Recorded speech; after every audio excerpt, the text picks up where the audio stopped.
بەناوی بەخشندەی میهرەبان دوێنێ کۆمیسیۆنی باڵای سربەخۆی هەڵبژارنەکانی عێراق ئەرکێکی نیشتیمانی ڕاستپێدراوی خۆی جێبەجێ کرد بە ئەنجامدانی هەڵبژاردننی خولی شەشەمی پەرلەمانی هەرێمی کوردستانی عێراق. خولی شەشەم کۆمیسیۆنی باڵای هەڵبژارنەکان هەرزوو دەستی بەکارەکانی کرد و دوای دیاریکردنی وادەی هەڵبژاردن لیژنەیەکی ناوەندی پێکهێنرا بۆ ئەوەی هەڵبژاردننی پەرلەمانی کوردستان بەڕێوەبن بە سەرۆکایەتی بەڕێز سەرۆکی فەرمانگەی هەڵبژاردنەکان و ژمارەیەک لە بەڕێوەبەرانی گشتی و تەکنیککاری کۆمیسیۆنی باڵای هەڵبژاردنەکان کارەکان بە چاودێریەکی مەیدانی لەلایەن ئەنجومەنی کۆمسیارانەوە بەڕێوە دەچوو و هەموو شتێک زۆر بەباشی بەڕێوە چوو. جگەلەوە کۆمیسیۆنی باڵای هەڵبژاردنەکان ڕێکاری پێویستی گرتەوە بۆ ئەوەی هەڵبژاردنێکی ئازاد و شەفاف بەڕێوە بچێت و لە کەشوهەوایەکی ساغڵەم هاوڵاتیان دەنگ بدەن. کۆمیسیۆنی باڵای هەڵبژاردنەکان لە تەواوی قۆناغەکانی پرۆسەی هەڵبژاردنەکان بەوپەڕی بابەتی و بێلایەنی کاری کرد و بە یەک دووری لە تەواوی کێبڕکێکاران وەستا ئامانجی کۆمیسیۆنیست بەدەستهێنانی دادپەروەری دەنگدانە و پارێزتنی دەنگی هاوڵاتیانە و بە گوێرەی پێودانگە نێودەوڵەتیەکان. کۆمیسیۆنی باڵای هەڵبژاردنەکان هیوا دەخوازێت ئەنجامەکانی هەڵبژاردننی پەرلەمانی کوردستان هەنگاوێکی دیکە بن بۆ داهاتوویەکی گەشتتر و باشتر بۆ خەڵکی ئێمە لە هەرێمی کوردستان وەکو پچەوکردنێکیش بۆ ئەزموونی دیموکراتی لە عێراق.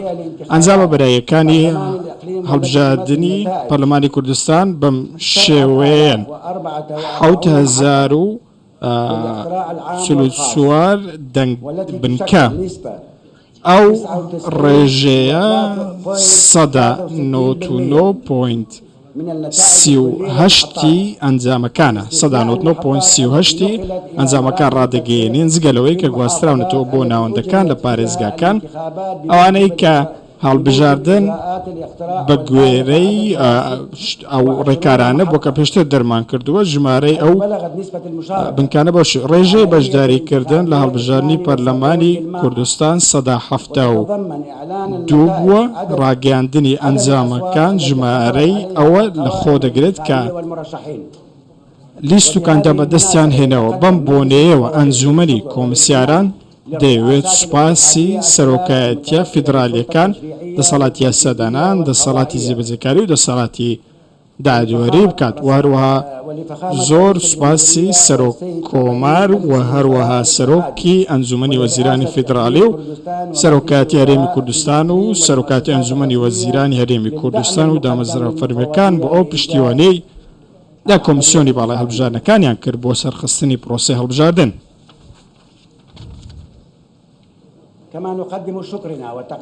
هەروەها زۆر سوپاس و پێزانینمان بۆ هاوبەشارمان لە پرۆسەی دەنگدان لە پارتە سیاسیەکان لە چاودێرە نێوخۆیی و نێودەوڵەتیەکان هەیە بە تەواوی لایەنەکانی ڕاگەاندن و هەروەها ئەوانەی پەیوەندیدارن بە پرسەکەوە لە پێناو هەماهەنگی و هاوکاریان بۆ سەرخستنی دەنگدانی کۆمیسیۆن.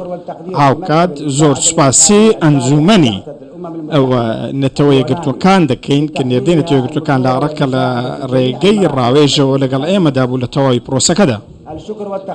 زۆر سوپاس بۆ ئەندامانی کۆمیسیۆن و کارمەندان ئەو هەوڵ و ماندووبوونەی کە گرتویانەتە بەرەوبینی ویانە بۆ سەرخستنی ئەم ئەرکە نیشتیمانیە و هەروەها داواتان لێ دەکەین ئەم ئەنجامانە ئەنجامی سەرەتایین تانیان لێ نادرێت بە یەک شێوەیەک و پارت و لایەنە سیاسیەکان دەتوانن کە جگەلەوە دوای ڕاگەاندنی ئەنجامی کۆتایی تانەکان یاخود ئێستا تانە بکەن بۆ ئەوەی ئەنجامەکان ڕابگەین. ئێستاش بەڕێز دکتۆر بەها ئەکرەم عومەر پەیوێکتان پێشکەش دەکات بۆ ڕاگەاندنی ئەنجامەکان بە زمانی کوردی. دوای ئەوەش بەڕێز ئەندامانی ئەنجومەن داتا و زانیاری پێویست ڕادەگەێنن بۆ ئەنجامی بەرایی لیستە کێبڕکێکارەکان بە گوێرەی پارێزگاکان. زۆر سوپاس.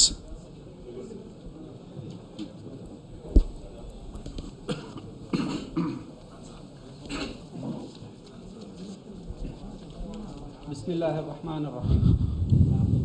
هر وەک ئاشکرایە دوێنێ کۆمیسیۆنی سەربەخۆی باڵای هەڵبژاردنەکان ئەرچی نیشتیمانی خۆی بەجێگەیاند بە ئەنجامدانی خولی شەشەمی هەڵبژاردنەکانی پەرلەمانی کوردستان. دوای ئەوەی پێشماوەیەکی زۆر لە ئامادەکاریەکان لە دوای دیاریکردنی کاتی هەڵبژاردن لەلایەن سەرۆکایەتی هەرێمی کوردستان،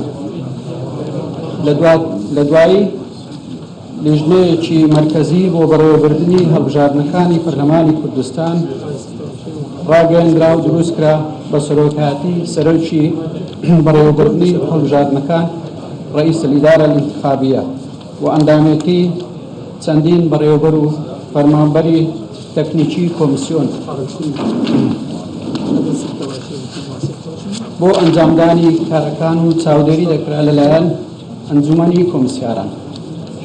هەروەها لە پێناو ئەنجامدانی هەڵبژاردنێکی پاک و بێگەرد و ئازاد و لە کەشێکی ئارام، کۆمیسیۆن چەندین ڕێکاری پێویستی گرتە بە پێی ستاندەرە نێودەوڵەتیەکان.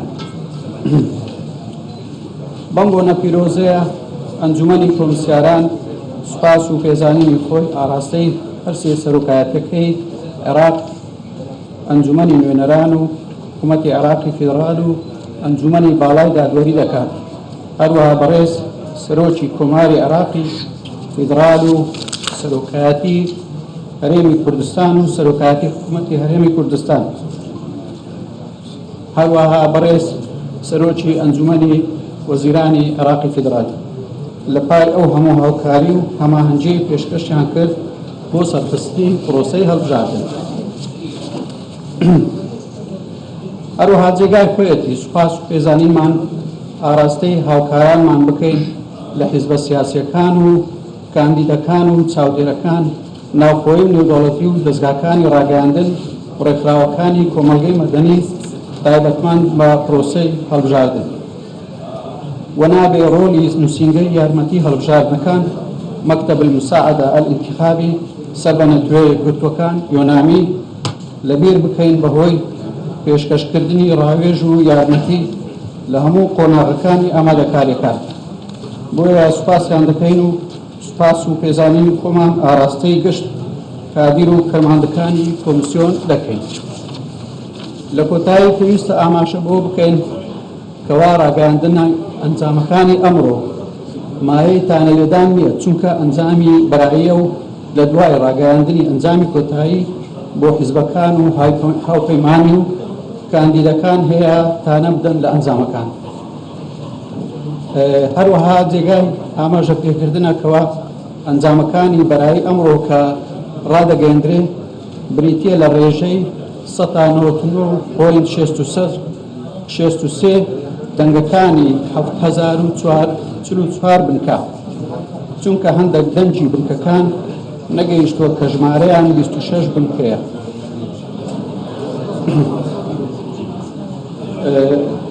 لە کۆتاییدا پێویستە ڕابگەینیکەوە ئێستا ئەنجامەکان بە شێوەی PDF لەسەر شاشە و موقعی کۆمیسیۆن بڵاو دەکرێتەوە. هەندێک داتا و زانیاریش لەلایەن بەڕێزان ئەندامانی ئەنجومەنی کۆمیسیۆنان پێشکەش دەکرێت. زۆر سپاس.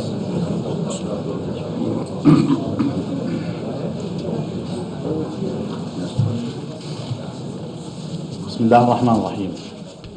بناوی خۆی بەخشندەی مێرەبان. الآن نتلو على ئێستا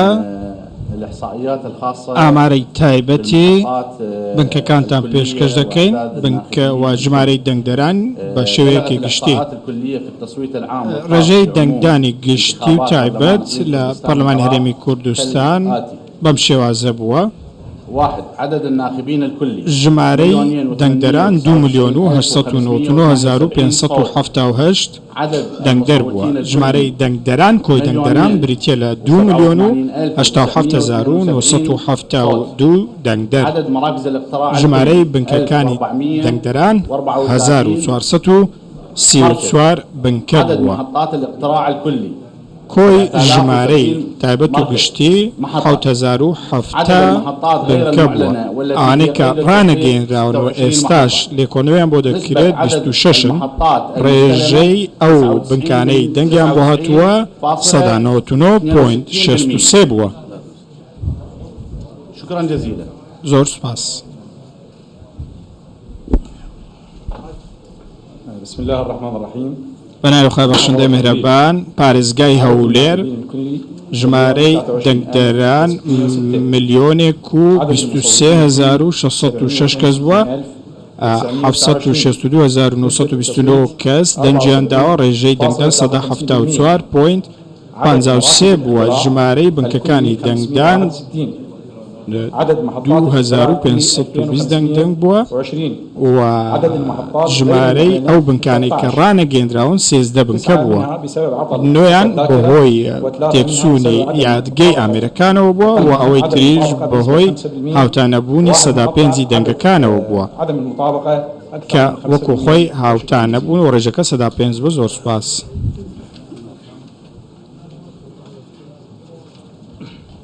السلام عليكم.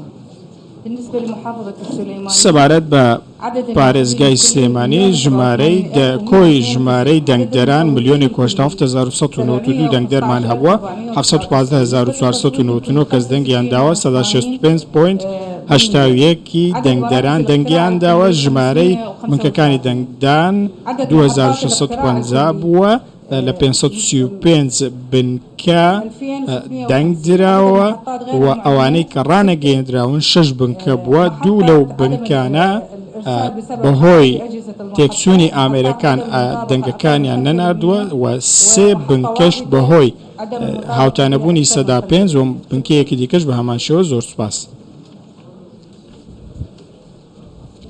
بسم الله الرحمن الرحيم. بەناوی خۆی بەخشندەی مێهرەبان. الإحصائيات لمحافظة حلبجة. ئامارەکانی پارێزگای هەڵەبجە بەم شێوازە بووە ژمارەی دەنگدەران 6252 دەنگدەر بووە 41,671 کەس دەنگیان داوە لە دەنگدانی تایبەت و گشتی ڕێژەی دەنگدان 169.16 بووە. کۆی ژمارەی بنکەکانی دەنگدان 28 بنکە بووە و کۆی وێزگەکانی دەنگدان 139 بنکە بووە ئەوەی کە ڕانەگەیەندراوە 0 بووە. زۆر سوپاس. السلام عليكم. سنتلو على مساوئكم ئێستاش ما يخص محافظة ئەوەی پێوەستە بە پارێزگای دۆکەوە ژمارەی دەنگدەرانی پارێزگای دهۆک بەم شێوازە بووە ژمارەی دەنگدەران 722,397 کەس بووە 564,494 کەس دەنگی داوە ڕێژەی دەنگدانی گشتی تایبەت لە دهۆک 178.4 بووە. کۆی ژمارەی بنکەکانی دەنگدان لە پارێزگای دۆک 297 بنکە بووە. کۆی ژمارەی وێزگەکان 1738 وێزگە بووە. لە 7 وێزگە ڕانەگەیەندراوە ئەنجامەکان نەگەیشتون بەم شێوازەیە هۆکارەکانی 3 وێزگە بەهۆی نەناردنی و بوونی کێشە لە ئامێرەکان و لە چواریشان بەهۆی تێکچوونی یادگەی ئامێرەکانەوە بووە. تێبینیەوەش کراوە کە دەنگەکان بەسەر پارت و لایەنەکان دابش کراوە و بەسەر هاوپەیمانی و کاندید و لایەنەکان و لە ماڵپەڕی کۆمیسیۆن بڵاو دەکرێتەوە و بەم شێوازەیە.